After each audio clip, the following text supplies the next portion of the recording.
Good afternoon, ladies and gentlemen. I was just checking then to see if it was working. I think we are live. Hello there. Welcome to another Bald Explorer Live. I'm Richard Vobes, and we're continuing to read and talk about H.V. Morton's I Saw Two Englands, published in whenever it was published, originally 1930. Well, I suppose it was published in the 40s, but written in 1939 and 1940. I think. And I'm going to have a slurp of my tea. If there is any buffering in the next 8 minutes, apologies for that. It's just that tomorrow's Bald Explorer video is uploading. It's been a busy morning, busy day so far. I ain't stopped. Gosh. Right. So we're on chapter 2. Travelling through the hop gardens of Kent, I come to Maidstone, where I find a clinic in an archbishop's palace and a tithe barn occupied by A.R.P. I go to Boxley to look for the grave of George Sandys, and on the way to Canterbury, pay a visit to Leeds Castle. That's what we've got in store in Chapter 2. Good afternoon to Turbo Stream. Adrian, nice to see you there. To Steve G. Hollow, as he says. Lovely Julia, good afternoon to lovely Julia. Jeff Kellison, hello lovely Julia, he says. Lovely to see you all there, and any others who are popping in en route. So we'll see how we progress. I hope the new timing for this is working better for you. It's certainly working a bit better for me. Oh, damn and blast, not upload my video for today. Have I reminded you? Yeah, I know, it's a constant thing, isn't it? How I shudder. I mean, I upload, quite a bit of content. I just shudder to think how many new hard drives must be installed every day in a YouTube server warehouse. Because billions of people are uploading. They must be going, oh, crikey, get a hard drive in there, get a hard drive in there. They must be just non-stop doing this, just getting bigger and bigger and bigger until all of the earth is one great big server holding hard drives. I can't imagine how it does it. But hey-ho, there it is. I guess if you're not very popular, then perhaps they can somehow reduce the quality or something. I don't know how that would work. Anyway, who knows? I've got my big coat on. Not my coat. I've got my Harris tweed jacket on because it's bloody cold in the back room today. Very cold. And I just need to let Jeff Kellison know that slippers have arrived. That's all I'm saying. He knows what that's about. Thank you very much. They have arrived. They're on my feet. I will not lift them up at this moment in time because I've just got myself comfortable, but very nice, thank you. So, Chapter 2. The Kentish hops were beginning to climb the poles to the strings above. They were beautiful fresh green colour because they had not yet been covered with the vine spray called Bordeaux mixture, which turns them to an iridescent coppery green. Not far from Maidstone, I found myself in a world of hops. They stretched in straight avenues on each side of the road. Here and there an oast house lifted its red-tiled cone above the trees, and with the freshness of the hedges and the tender green of the growing hops formed a picture of Kent which I shall not easily forget. I think hops are unquestionably the most picturesque crop we grow in this country. Though I prefer to look at a good field of ripe wheat or barley, there is nothing lovelier than the corn yellow of those crops and the sight of the wind moving them. There is something, however, fascinating, almost exotic about hops. They look as a vineyard ought to look. At this time of year, there is a joyous, youthful eagerness in the way the green tendrils seem to race each other for the tops of the poles.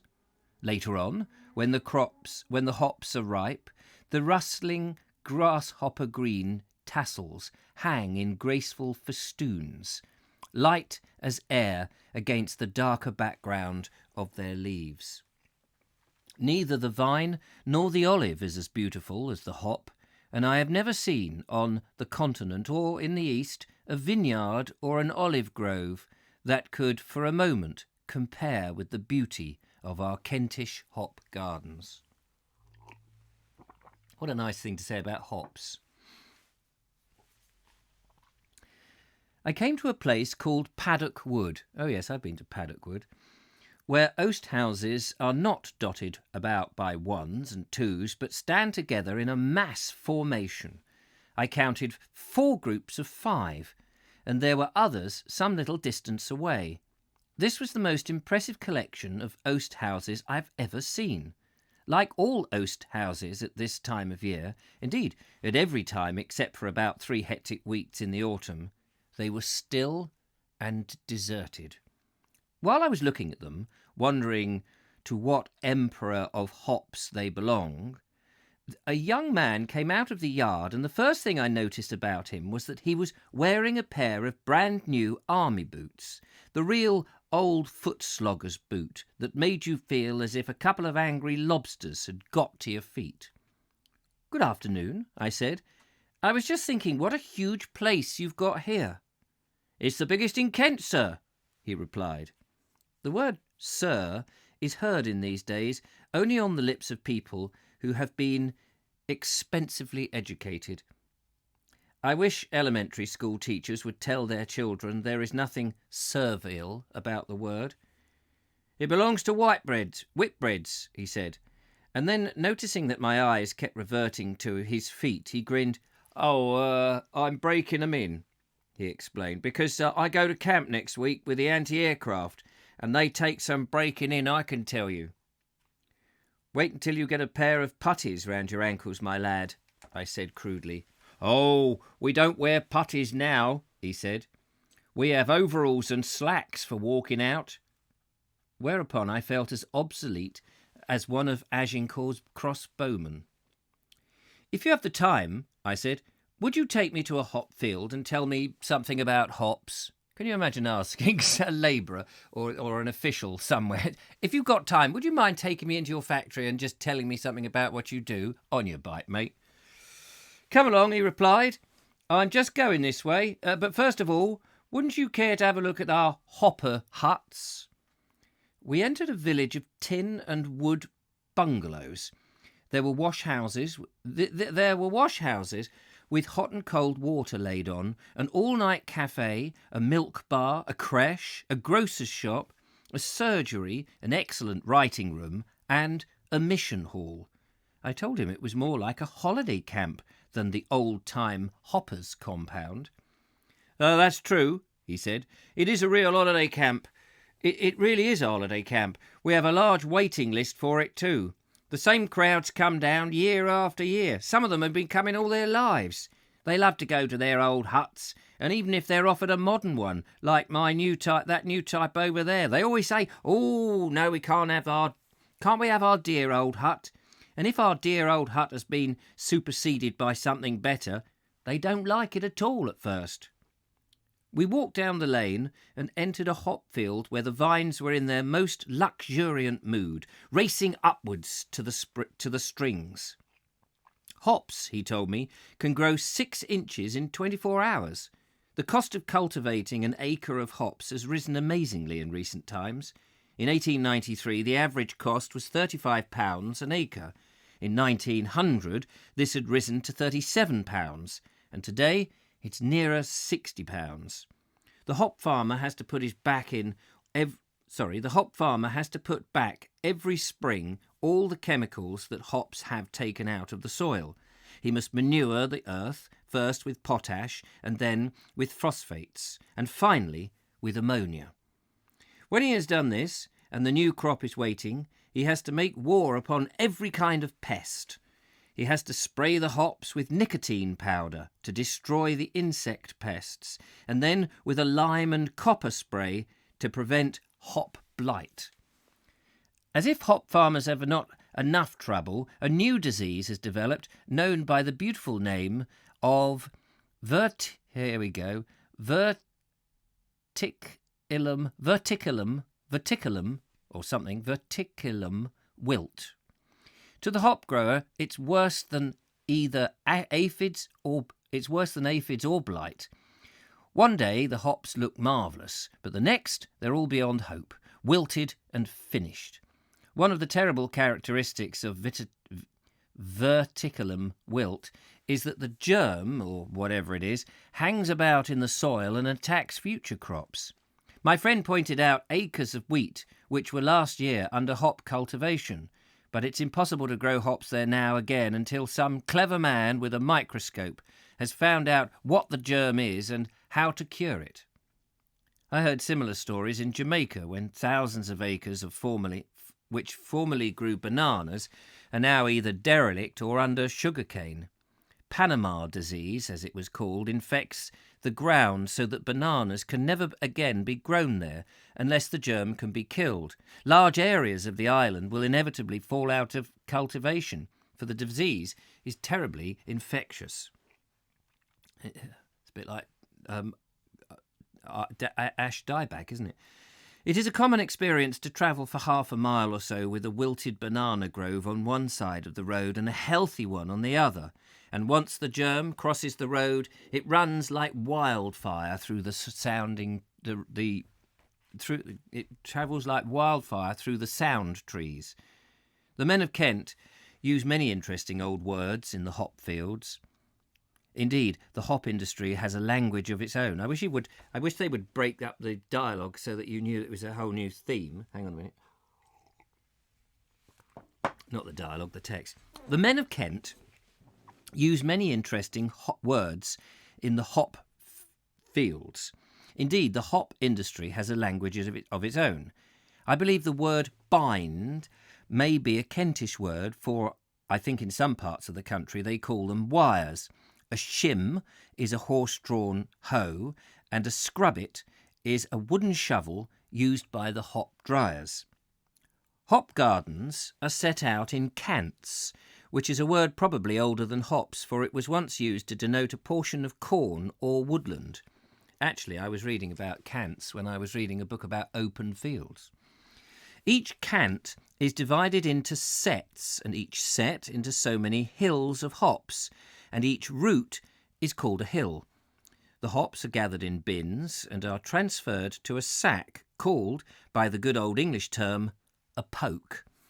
When the hops are doing well, they're said to grow and blow. Wishing my young friend the best of luck with his searchlights and hoping that the hops will be blowing and growing like mad when he returns from camp, I went on my way down the green lanes. Viewer advised on copyright, but nothing more. Oh, sorry, that was that. Are you missing any passages out, Richard, or have some of the sections been omitted from that edition? How do you mean? Is it why? Are you following along? And I'm not missing them out. I'm just reading what he's got here. But are you saying that? Are you saying, Linda, that this version is not? This is an abridged version. I wonder if it is abridged because it's had to make way for photographs. Let's just have a look.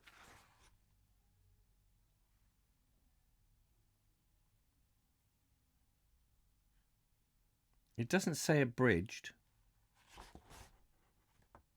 I'm just wondering, are you reading along with me and finding that I'm missing stuff? I'd like to know. Thank you.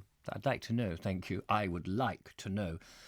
Verticillum wilt is a wilting disease affecting 350 species of educot plants. It's caused by 6 species of the verticillum fungi. Thank you for that, Trev. Morton says, yes, I thought of Tolkien. All right, okay. Yes, I'd forgotten about the 2 towers. Right. Maidstone is an ancient county town, or even country town, whose streets, crammed to bursting point with traffic, reflect the prosperity of the Garden of England. It is not a pleasant town to enter, because every kind of wheeled vehicle contends for mastery in its streets, In the middle of the High Street, a youthful version of Queen Victoria, standing beneath a little shrine that looks as much like the Albert Memorial as the town council of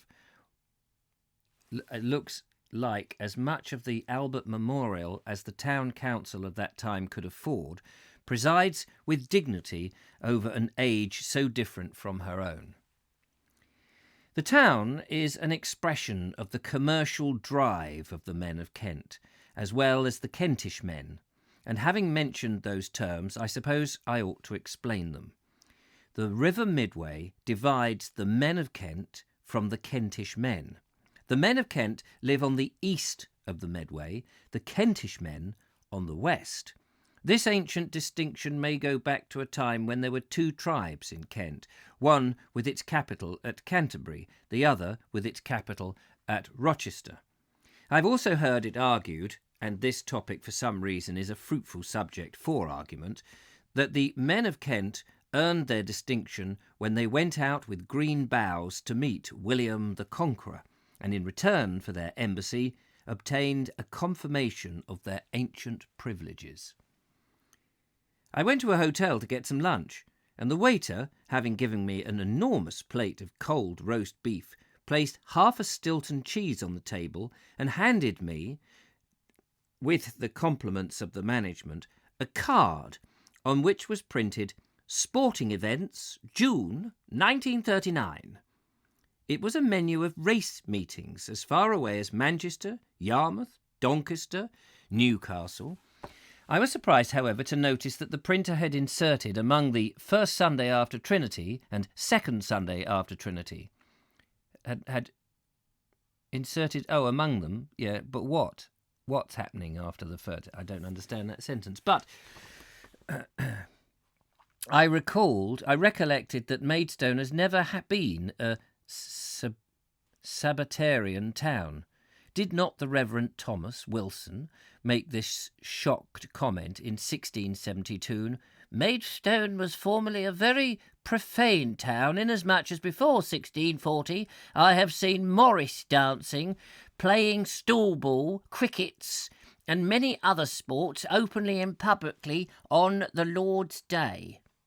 I think Maidstone is more like living up to its profane reputation by including the first Sunday after Trinity among the sporting events. I went out to see what I could find, and I was not long in finding it. The four finest things in Maidstone are the library and museum, housed in a grand old black and white manor house, the parish church of All Saints, the neighbouring Archbishop's Palace on the banks of the Medway, and a few yards away in Mill Street, a superb tithe barn. Maidstone's church is like a small cathedral. It's hung with the ghostly colours of country regiments, and in the quiet building lie many of the great ones of Kent. 12 columns, 6 on each side of the nave, symbolise the 12 apostles, and 4 in the chantry, 2 on either side, represent the evangelists. It's a pity that many of the fine windows are ruined by stained glass of the worst Victorian kind. One of the most flamboyant, but most interesting, monuments in the church is that of the Astley family. It's a huge architectural mass of aberplaster, or aberbaster, which shows at the top Sir John Astley, who was keeper of the jewel house to Queen Elizabeth, and lower down his son, Sir John Astley, who was master of the revels to James I and Charles I. A little slab near this monument commemorates Sir Jacob Astley, a cousin of Sir John II, a tough old soldier who struck some hard blows for Charles I.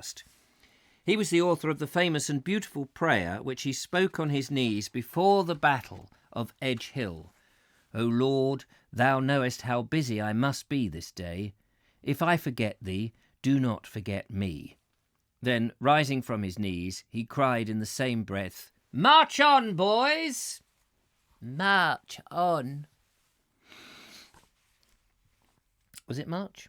I'm sure it wasn't March. Hi, Richard. So happy to catch a live stream. Thank you very much. K Dean, I beg your pardon. Phonetically read. Yes, I read everything phonetically. Bowie Kasher, a different David Coleman. Oh, right, okay, different David Coleman. Professor David Coleman, 2066. I'm not sure what you're on about there, but that's often the way. I'm never quite sure what's going on. Anyway, march on, boys. Where was that? I approached the former palace of the Archbishop of Canterbury, which, by one of the merry chances not uncommon in the career of an ancient building in England, is now Maidstone's maternity welfare centre. The old palace is as perfect a building of its type and period as it can be. It's a lovely silver grey colour and stands proudly on the riverbank, wearing an air of quality and experience. Instead of entering by the front door in the centre of the building, you have a choice between 2 flights of steps which run to the left and right. The flight on the right is used by mothers and children, and the one on the left by visitors in search of the caretaker.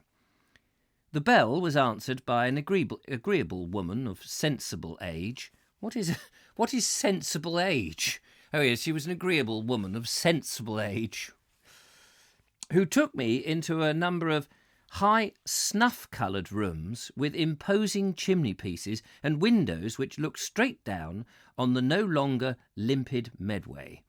She told me a lot of history, and unlike many a caretaker I've known, had a genuine love and respect for the old place. It was one of the many country residents of the Archbishops of Canterbury until Cranmer, who, as you remember, was always ready to oblige Henry VIII, exchanged it for some other form of revenue. And from that time until Queen Victoria's Jubilee, it has passed from hand to hand.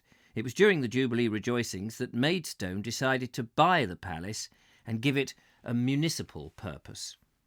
As we walked through the dignified old place, I was pleased to learn that Cranmer haunts it.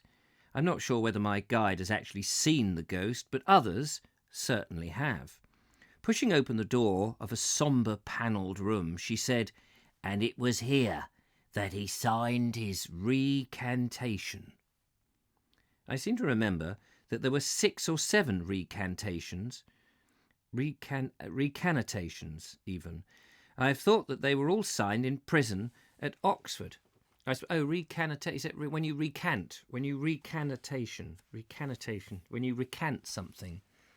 No memorial in the church, says Linda. Linda Kane, there is what... I asked you a question, Linda Kane. You never came back with the answer. Are you reading with me? And have there... Oh, yes, possibly. There was a... Hang on, I missed that. Hang on, Linda. Hang on. I've got to go back. There was a piece about the page, about... What? Yes, possibly. There was a piece about a page and a half about ales, etc. I have the 1949 edition. Oh, I feel cheated now. I feel cheated, so cheated and lied to. Anyway, well, I haven't got that, so I might have to go and buy it now, just so I can read about the ales. Anyway, recantation, whatever that... Recantation. I don't know how you... Recantation. How are you pronouncing recantation? Recantation? No, whatever. Anyway, he seems to remember there were 7 of them when he was in prison. Nevertheless, Maidstone is convinced that he signed at least one of them in the old palace. The room in which he is supposed to have done so is now occupied by 3 dispirited-looking rocking horses. Other majestic rooms, in which once upon a time archbishops dealt with refractory monarchs, are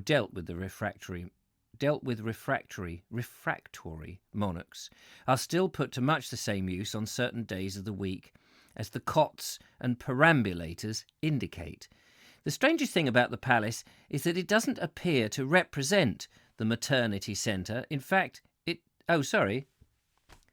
The strangest thing about the palace is it doesn't seem to appear to resent the maternity centre. In fact, it seems to like it. I walked across the road to the great barn in which the Archbishop's tithes were once stored, and from the size of the building it seemed that he took an adequate share of the produce of Kent. It is redolent. It's funny how you can just not say words when you're having to read them live in front of people. It is redolent of 1,000 harvests, and as you look at it, it is easy to forget the passing cars and lorries, and to see men of another age passing through its many gateways with the riches of the year. Ah, but you've got lots of photos. Mine's got a handful of black and white. I'd rather have the black and white because these photos are of the modern period, and they don't really interest me at all. In the days of the Canterbury pilgrimages, the Pilgrim's Way divided the valley of the Medway, the main road keeping to the southern slope of the highest chalklands, while the lower passed through West Malling and so to Maidstone and the Abbey of Boxley. Those pilgrims not in a hurry to reach the end of their journey frequently parted from their companions and, descending into the valley, went to see the two famous sights of Boxley. One was a small stone figure of Sir Rumbold. I love that name. Sir Rumbold. Hello, I am Sir Rumbold. Are you being served? Mr. Rumbold? Anyway, one was a small figure of Sir Rumbold. You're all doing very... Oh, no, Rumbold wasn't. That was old Mr. Grace, wasn't it? Anyway, never mind. One was a small... I will get past this sentence. One was a small stone figure of Sir Rumbold.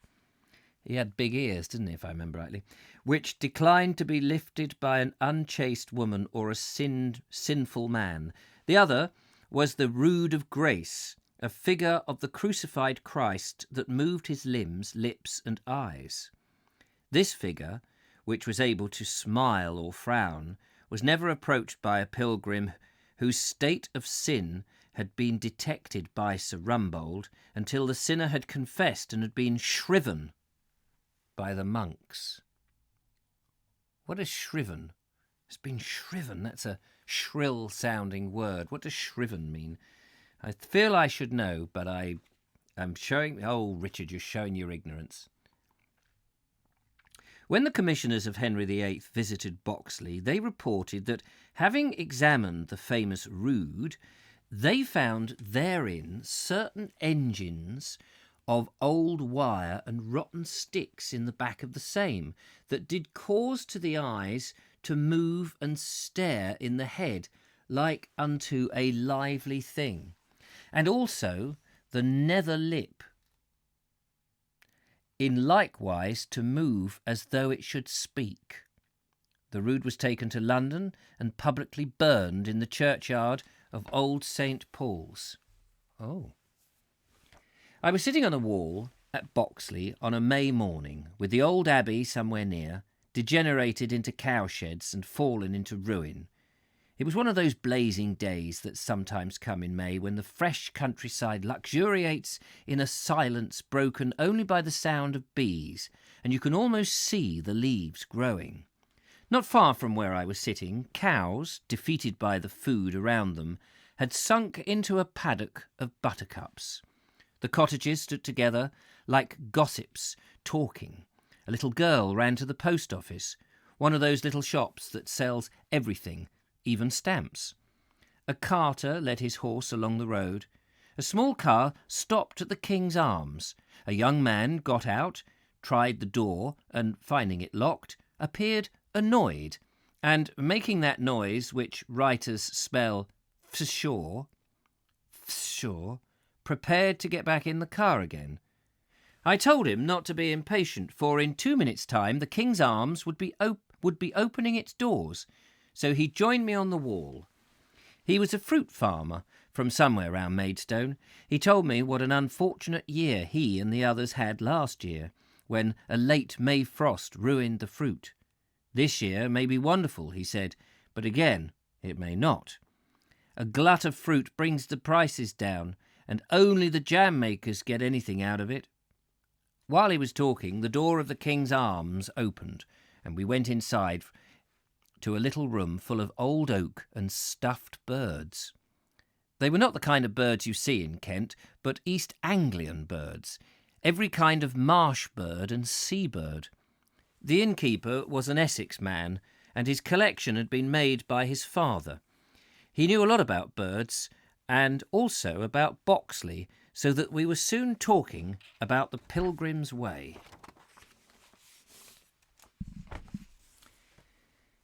The ancient road, perhaps the most ancient road of all our roads, is believed to be haunted along certain of its stretches, and of course, if ever a road should be haunted, it is the Pilgrim's Way.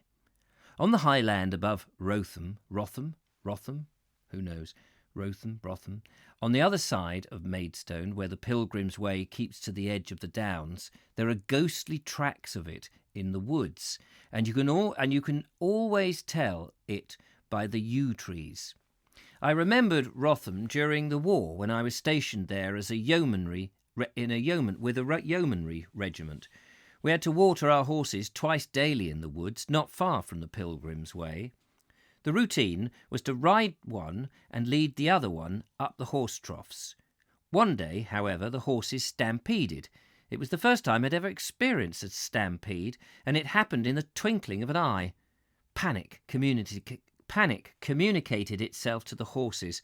There was a sound of galloping, and in the instant the whole squadron wheeled round. The spare horses had broken away. Many of the others, which had ridden bareback, had thrown their riders, and the fear that drove the animals here, there, and everywhere even communicated itself to the men.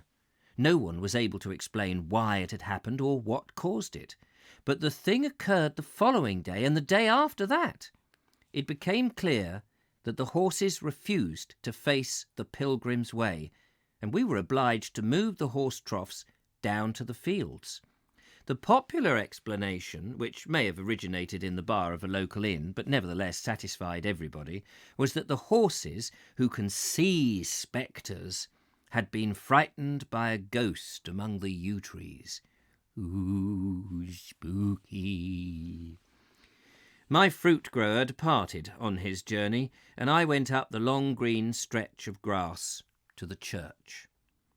I had not come to Boxley to see the remains of the abbey, but the grave of a friend of mine who died nearly 3 centuries ago. I call him a friend because George Sandys wrote a book of travel that gave me infinite pleasure long before I dreamt or dreamed that it would fall to my lot to follow him at an interval of 300 years through Greece, Turkey, and Egypt. The companionship of a fellow traveller can be most satisfactory and the most hateful of human relationships, or the most hateful of human relationships. To travel with an unsympathetic companion, or one without humour, tolerance, curiosity, or a sense of adventure is intolerable, and the only thing is to part as soon as possible. I am by no means sure that I should like to have had... Sorry, book fell over. I am by no means sure that I should like to have travelled very far with Cobbett, Defoe, or Sterne, but I have no doubt whatsoever that I could have wandered contentedly for years in company with gentle, discerning, and learned Sandys. Never heard of him. George Sandys. He was the youngest son of a twice-married Archbishop of York, Edwin Sandys, who, dying a month after the defeat of the Spanish Armada, left George, then aged 10, in the care of his mother. Sandys never married, and it was not until after his mother's death, when he was 32 years of age, that he decided to set off and see the world. He planned what was a mighty tour in those days, when it required real courage and resolution to visit Muslim. Do you know, I thought it said a mausoleum then. I don't know why I thought that. To visit Muslim countries, Greek, Turkey, Syria, Palestine, Egypt, Cyprus, Crete, Malta, Sicily, and Italy. The year of his departure was 1610. James I sat upon the throne of England. The authorised version of the Bible had just gone to press. Shakespeare, Raleigh, and Bacon were still alive. The gunpowder plot was 5 years old. Milton was in his cradle, a child of 2, and Cromwell a schoolboy at Huntingdon. Sandys was abroad for 2 years and returning produced A Relation of a Journey Begun at... What? A relation of a journey... Oh, relation as in relating. I've got you, not a relation as in a relationship. A relation of a journey begun Anno Domini 1610. Sorry. A relation of a journey begun Anno Domini 1610. A small folio book illustration illustrated with a number of woodcuts. This book became immensely popular and was still being reprinted in 1673, 30 years after its author's death. Isaac Walton mentions it in the Complete Anglia, and a poem written by Sandys in the Holy Sepulchre in Jerusalem helped Milton with his Ode to the Passion. That first copy that came my way was a worn, eaten, and considerably battered version of the 7th edition that I picked up for a few shillings on a foggy afternoon in the Charing Cross Road. I saw at once that Sandys had solved the problem of beginning a book. I began my journey through France, he says, hard upon the time when that execrable Murtha was committed upon the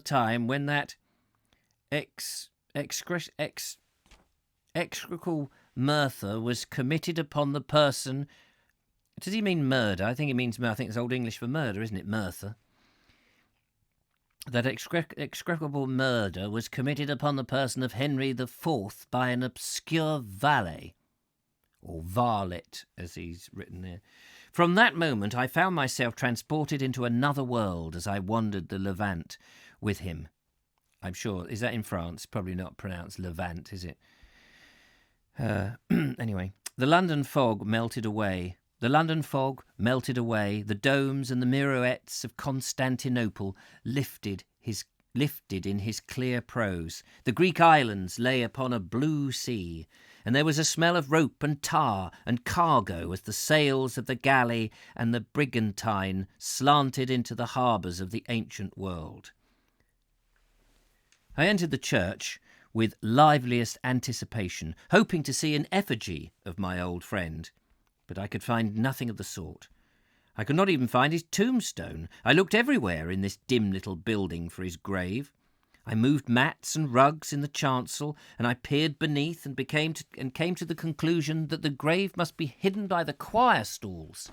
I found, however, a wall tablet put up in 1849 in memory of George Sandys, Esquire, eminent as a traveller, a divine poet, and a good man, who died in March the 4th, 1643, at Boxley Abbey, aged 66, and lies interned in the chancel of this church. His life was throughout blameless, and never unuseful.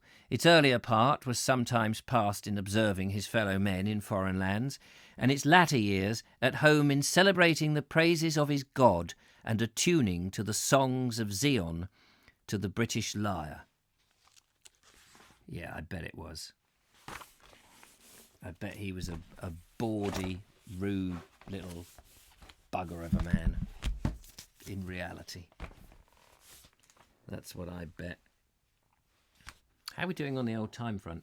Okay, let's have a look at some... we'll pause and have a look at some commenters. Refractory, stubborn or unmanageable. Refractory. Was it? Oh no, it was a refectory that monks go and eat in. Have you been to Edge Hill? I've been to Edge Hill. I did a video at Edge Hill actually. Afternoon. I'll have to catch up later, says Graham.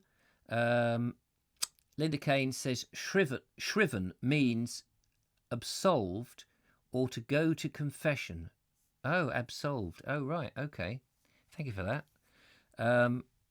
Trev's Travels by Verb Shrivels. There we go. Shrivelling, shrove, shrivelled, shriven.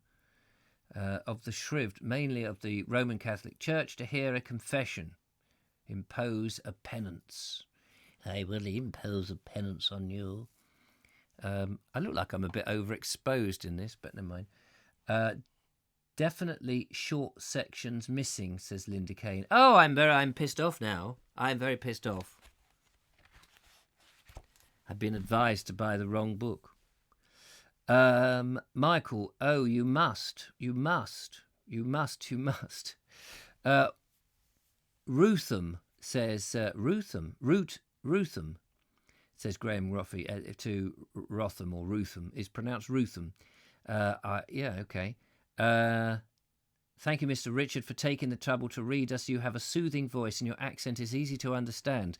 Thank you very much, Crispin. I'm sorry that I keep stumbling over the words. I've only got one eye, and the paper is on shiny. I'm going to make it, and also I'm rubbish. I'm rubbish. That's probably the main reason. I'm just not very good at it, but I'm trying my best and I'm practicing every day. So I'm doing that. Diane Patterson. Now I remember where the name George Sandys is from. Yes, he is wonderful. Oh, not the bawdy little bugger that I thought he might have been in his quiet times. Crispin says, stay safe and healthy, everyone. We're doing our utmost, mate. Richard will be delighted to see your lovely comment. Yes, indeed, I am most delighted. Rootham. Oh, right, thanks, Graham. Rootham. We'll root 'em out. If we can't, we'll give 'em a clout. Right, we'll read a little bit more. But what, you may ask, was Sandy's connection with Boxley? It was a close and intimate one. The Abbey of Boxley had been in the possession of the famous Wyatt family since the time of Henry VIII. Margaret Sandys, a niece of George Sandys, married Francis Wyatt. It was evidently from his wife's family that Wyatt derived his interest in the colonial settlement, for the Sandys were actively concerned in colonising America. When George Sandys returned from the East and wrote his book of travel, he found Francis Wyatt deeply involved in the affairs of the Virginia Company. In 1621, having been elected governor of Virginia, Wyatt sailed off for his colony, taking with him as treasurer his friend and kinsman by marriage, George. The adventures which befell Sandy in the Old World are nothing compared those which encountered by him in Virginia. Within a year of his arrival, the Indians rose and massacred more than 300 settlers. The news reached London 4 months later, and Margaret Wyatt at once decided to leave Kent and, like a brave wife, share her husband's dangers and anxieties in the colony. When she arrived in Virginia, she found that her uncle had been quietly working through all these alarms and perils at the completion of his translation of Ovid. 2 books, he said, had been written amongst the roaring of the sea, while the others were written during the painful vicissitudes of the colonial life. Thus, George Sandys could claim the distinction of being the first English settler to write a book in America. Well done. 10 years or so of colonial life were enough for Sandys, who it seems disliked his fellow colonists. Did I say, yes, colonists? And was always quarrelling with them. Told you he was a bawdy bugger, didn't I? Returning home, he spent his life in writing those paraphrases of the Psalms which, with his Ovid, gave him a place among the Jacobean poets. He did most of his writing in a little summer house in the grounds of Boxley Abbey. An inscription on the wall stated that in the place, Mr. George Sandys, after his travel over the world, retired himself for his poetry and contemplation. I'm going to retire for my contemplation one of these days. It won't be very long, just 10 minutes of contemplation and then back to it, I suppose. In 1 year, all 3 of them, Margaret and her husband, Francis Wyatt, and Uncle George Sandys, were laid to rest in Boxley Church. Margaret died in March 1644. Wyatt, returning from America in the spring, was just in time to reach the deathbed of the Sandys, and a few months later he followed his wife and kinsman to the grave. Follow us as we go, can't go on. Oh dear, you poor soul, I will have to kill myself and follow you myself to the bitter grave. A little bit of play acting there. Hope you enjoyed it. Please don't feel that you have to pay the equity rates for that, but if you enjoyed it, that's all good. Anyway, a few months later, he followed his wife and kinsman to the grave. Their exit was well chosen. Oh. The schoolboy of Huntington, who had been 11 years' age when Sandys set forth on his journey to the east, was now a man of 45, with the army of Ironsides at his back. And although the Civil War had begun, those three devoted followers of Charles I, a prince to whom Sandys dedicated everything he wrote, was spared the knowledge of its end. The head chopping off. How typical it is of England and our quiet parish churches that there are so many noble lives have... Excuse me, the belch had to come out. How typical it is of England and our quiet parish churches where so many noble lives are harvested that with some slight knowledge of a family, a man, reading between the stilted lines of a memorial, can see the minarets of the 17th century Constantinople rising, as in a mist, and in the peace and quiet of the Kentish countryside can catch a glimpse of Indian arrows quivering in the stockades of Virginia. I dare say that's possible. Probably not for me. Oh, we're going to go to Leeds Castle in the next episode. I'm going to pause there, if that's all right. I hope you're enjoying it. I'm going to pause there. I know it's only 45 minutes, but I think that Leeds Castle is... and then we get to the end of the... Oh, I could read that, could I? How much is it? It's not that much. Shall I read it? I'll try and read the last bit, because then we get to the end of this chapter. I may as well. Seeing as I could just leave whatever bits I like out, and then no one would know, because Linda's already established that bits are missing. Oh, that's the end. Sorry, that's the end of the book. That's all he wrote. As I was motoring along the road between Maidstone and Ashford, my eye, in passing, caught sight of a notice that had been placed on a board in the hedge. Leeds Castle, open today. This was lucky, for Leeds Castle is open to the public only once or twice a year. Yeah. Unlike Penshurst Place and Knowle, which are opened regularly 2 or 3 times a week, Leeds Castle is unknown except to those who have enjoyed the hospitality of Lady Bailey, Lady Bailey, the wife of Sir Adrian Bailey, MP, who bought the estate in 1927. Coming to the castle gates, I paid £0.50 to some local charity and then drove on to the park. A few moments, lying ahead on slightly lower ground, I saw the castle that might have been created by Tennyson or Walter Scott. It was indeed what writers of the last century were thinking of when they used the phrase, "this noble pile." It is enormous. Its tall, turreted walls are pierced by Gothic and Tudor windows. When the sun is shining, the effect of the stone is striking. It is as white as marble. The white walls descend into the still water and are mirrored by a reflection interrupted only by thousands of water lilies.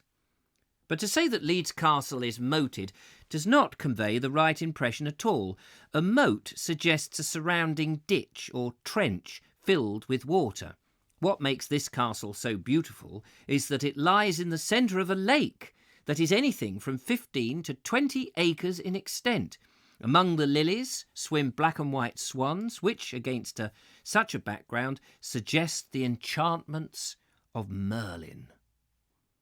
I sat on the grass and thanked God that Leeds Castle does not belong to me. To live in such a colossal place and to maintain there a great pack of retainers, every one of whom no doubt expects to be motored to the nearest cinema at least once a week, is just my idea of perjury. I should have said that the only way to live at ease in a castle this size would have been in the days when it was a little garrison town with its own population. And I thought how remarkable it is in these days when incomes can pay more than 10 shillings in the pound. When incomes can pay more than 10 shillings in the pound income tax, and people are less inclined than ever to assume the responsibility, that anyone can be found who loves this old castle sufficiently to keep life within its walls. A young man, an inquisitive visitor like myself, came over to the grass where I was sitting and took several photographs across the water. "What do you think of it?" I asked him. "It'll make lovely photographs," he replied. "It's funny to find a Leeds Castle in Kent, isn't it?" Having once read the only book written about the castle, a book published nearly a century ago by a previous owner, Charles Wickham Martin, I was able to tell him why. The name has nothing to do with Leeds in Yorkshire. It takes its name from an Anglo-Saxon thane called Led or Leiden, who built the first rude fortress on the island in the lake about the year 850 AD. I crossed the drawbridge to the inner Barbican, and then walked over another bridge to the gatehouse to the porter's lodge. The space where a portcullis used to hang and the grooves into which it fell when it was lowered are plainly seen in the defensive gateways. Standing there and looking back across the moat, it was obvious before the invention of gunpowder, which literally blew the medieval baron out of his castle, this stronghold must have been proof against all danger but famine or treachery from within. Beyond the gatehouse is a wide courtyard, the inner bailey, at the far end of which stands the castle and the main entrance. Men and maid servants were gathered in the hall, evidently enjoying the novelty of showing people round. In charge of a tall and aloof manservant, I made a progress through a series of living rooms, where long windows provided a glimpse of the waters of the moat below. On a fine sunny day, life in a moated castle is attractive. But on a wet day, when the moat is pricked out with falling rain, it is not the perfect cure for melancholy. Indeed, if statistics have been kept about the Middle Ages, it would probably have been found that suicides in moated castles during the winter months were more frequent than at any other time of the year. It's a happy thought.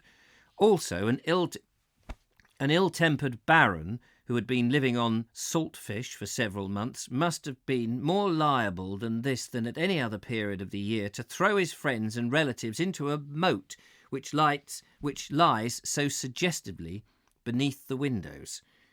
The castle is not at all as venerable as it looks from the lakeside. A good deal of the main structure is Victorian Tudor, and this is connected by a bridge over the moat with a smaller, more ancient portion of the building which stands on its own little island. My guide was unable to tell me anything that was new to me about the castle, except that it has a ghost, as indeed a castle of its size and age should have, the ghost of a little old lady in grey, who appears with a black dog. Nobody knows who this little old lady is, but she has been seen, I understand, by the present housekeeper. She might be a number of people, for the history of Leeds Castle teems with women, and some of them must have been little, old, and grey, and addicted to black dogs. The castle was, for many centuries, part of the dowry of the Queens of England. The first queen who possessed it was Eleanor of Castile, the beloved wife of Edward I. She it was who went with her lord to the Holy Land and is said to have sucked the poison from his wound. She also gave birth to a daughter in Palestine, who became known as Joan of Arc. Or, as it says here, Joan of Acre. Is that the same? Joan of Arc? It was this Eleanor who was also, maybe that's how it's pronounced, Joan of Arc. Although it looks like Acre to me. I'm showing my ignorance. Shush, move on. No one's noticed. It was this Eleanor also who became the mother of the first Prince of Wales and held the infant aloft on a shield in Carnarvon Castle. When she died in Lincolnshire, funeral crosses were erected at every stopping place and her coffin on all the way. Oh yes, that's right. There's one in North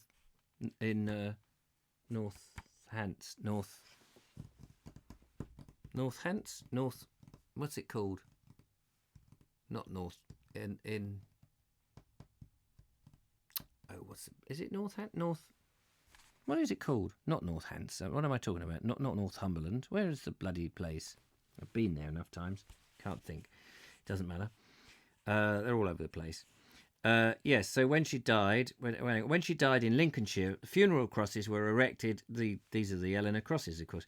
Were erected at every stopping place of her coffin, all the way to Westminster Abbey. The last one being the cross at Charing, or Charing Cross. Ka-ching. Another queen, Isabella, a meddlesome, violent woman, the wife of Edward II, caused considerable trouble at Leeds by vainly demanding entrance to what she considered her own property after her husband had secretly bartered it away for something else. This was not fair of him, or at least he might have informed her. The end of this misunderstanding was costly and sanguinary. Sanguinary? Have I been to the Sanguinary? They do a lovely little tipple at the Sanguinary. The occupants of the castle, having declined to admit the Queen, discharged arrows, slaying 6 members of her escort. The Queen then demanded vengeance, and the King, who was temporary in a good manner with his tiresome woman, attacked Leeds Castle, subdued it, and hanged the Seneschal, I don't know how you pronounce that, together with the 11 of his followers. A touch of novelty was brought to Leeds by Queen Joan of Navarre, the second wife of Henry IV and stepmother of the popular Henry V. She arrived under escort, charged with witchcraft. That a Queen Dowager of England should be suspected of witchcraft is interesting, but nobody was able to prove anything. But the affair ended tamely enough when Henry sent her some money to buy some new clothes and released her. Maybe she just looked like an old witch. I am the Queen. I'm the Dowager, you know. No, you're some old witch. Get in there. We'll burn you in the morning. My guide handed me over to another, who took me to the detached building called the Maidens Tower. The story now current with all the staff at Leeds is that Henry VIII built this tower for his queens. But even Henry was not a wholesale Bluebeard. It is more probable that he built the place for the maids of honour in attendance on his queen of the moment.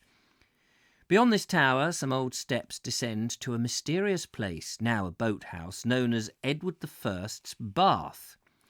The explanation is that when he was in the Holy Land, the monarch acquired a novel taste for bathing and returned to build this forbidding cavern full of icy moat water. If there was anything... If there were, I'm obviously coming to the end because I now can't read any sentence at all without stumbling. If there were any heating arrangements, this story might be plausible, but so far as I could find out, there was no trace of them. The only baths that would have attracted a visitor to the East in those days were the luxurious Roman baths in the Byzantine cities, of which the modern Turkish bath is a direct descendant. The visitors to Leeds Castle that day were not impressed by Edward's bath, but they expressed astonishment and admiration for the swimming pool constructed by the present owners of the castle. A retainer demonstrated that it was possible to cover the water with artificial waves by turning a switch. We were also shown a cocktail bar adjoining the pool, which had been murally decorated by a foreign artist. It is a grim and, I suppose, amusing political satire entitled Boys Will Be Boys. It now shows Mr. Neville Chamberlain skating on a pond covered with thin ice and surrounded by a series of wintry statues, each one a buxom dame in the process of being lifted from her plinth and carried off. One statue bears the title The Rape of Austria, the other The Rape of Czechoslovakia, the third The Rape of Abyssinia.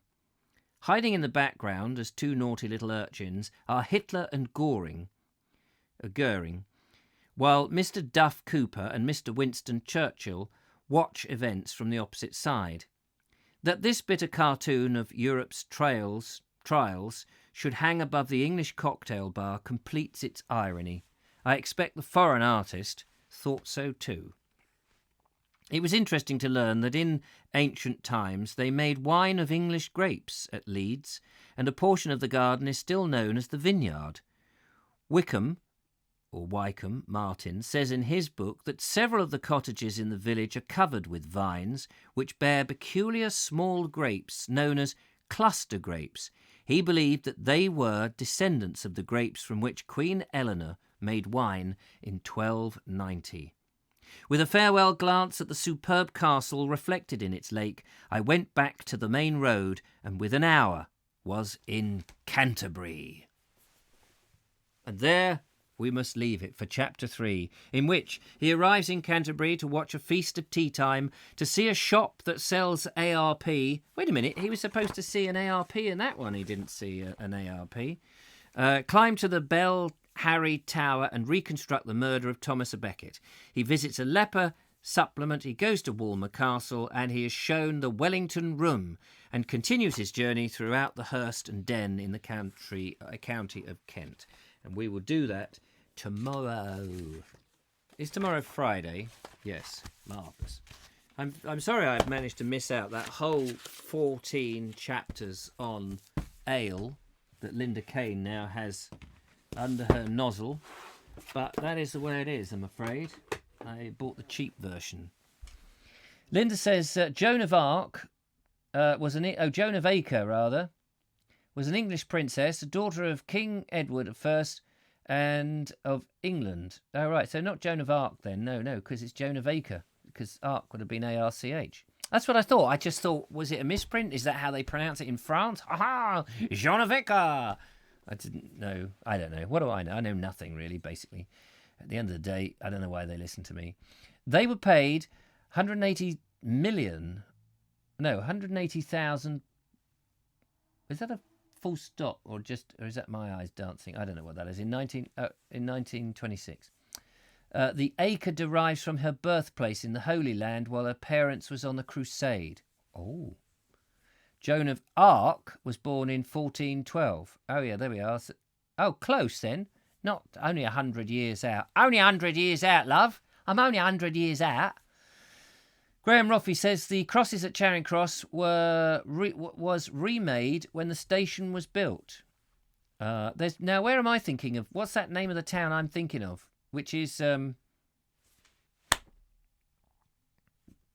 North. What is it called? North. Why do I keep saying Northants in my head? It's not Northants. It's off the M1. Is it off the M1 or the A1? What the hell is it called? I can't remember now.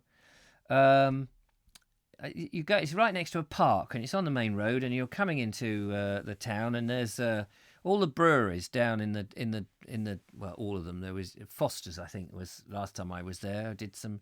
Can't remember what the bloody Northampton. Yeah, Northampton. That's it, Northampton. I kept saying Northants, didn't I? And then I was confusing that with Northumberland. Northampton. I knew it was. I was close. I was bloody close. Thank you, Ben. Thank you so much. Trev's Travels says Joan of Acre was an English princess. Oh, I've read that. Mike says something else. And Michael Angel says Hampton Court Palace used to sell grapes to the tourists from their vine And when they ran out, they would buy them from my father's greengrocer's.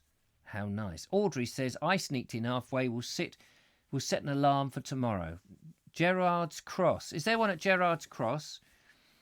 He's livid, isn't he? That bloke. Absolutely livid. I'm livid now because my tea's cold. Anyway, that's it. 5 o'clock. Time for PM on Radio 4 if you pay your TV licence. I've got to go and light my fire to get my dinner ready. And then I'm coming back to do the Vogue show in 3 hours' time. Is there no end to this? Is there no end? Do I not get some time off? No, never. Anyway, thank you very much. If, like me, you enjoyed this reading, please give this video a thumbs up. Yeah, do give this video a thumbs up if you liked it. Thank you very much indeed. I will catch up with you anon. And last time I pressed the button rather swiftly and it cut me off mid-sentence. So this time I'm going to ensure that it cuts me off